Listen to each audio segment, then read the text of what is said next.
did you come across this story in the first place? It was a play I adapted from Evelyne de la Chenelière, who is with us today. Oh, she's not here. and it was a one-man play I saw 4 years ago. And I was touched by the main character. I was touched by his humanity and his sense of dignity, and I instinctively wanted to do something about that.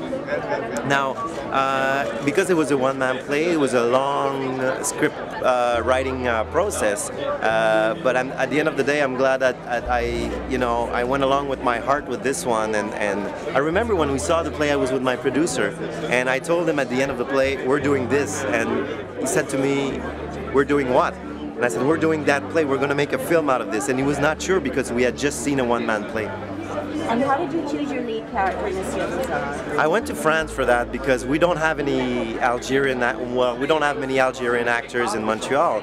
But this guy does monologues. He's a stand-up comic in France, and so it's very different from what he does in the film.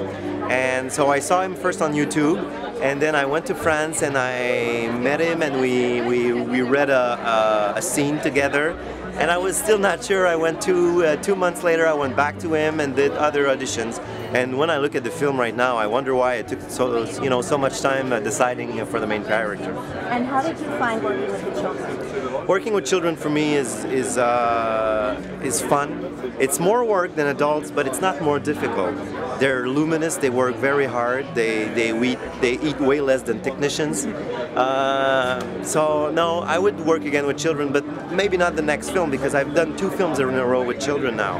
So I feel I've said what I had to say about childhood and coming of age story. But I would work again with them anytime. Yeah, and Incendie was produced by Luc Derry and Kim McGraw, which are behind me. So it's 2 years in a row for them. So you guys should be interviewing them. They're the one who are becoming, Oscar favorites.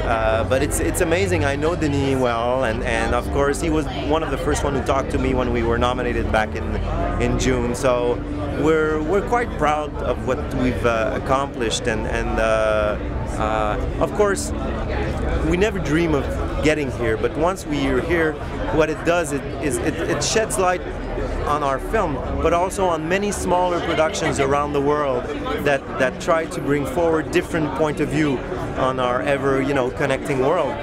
So for me, it's an honor not only for me, but for an old artistic community that are struggling to make films.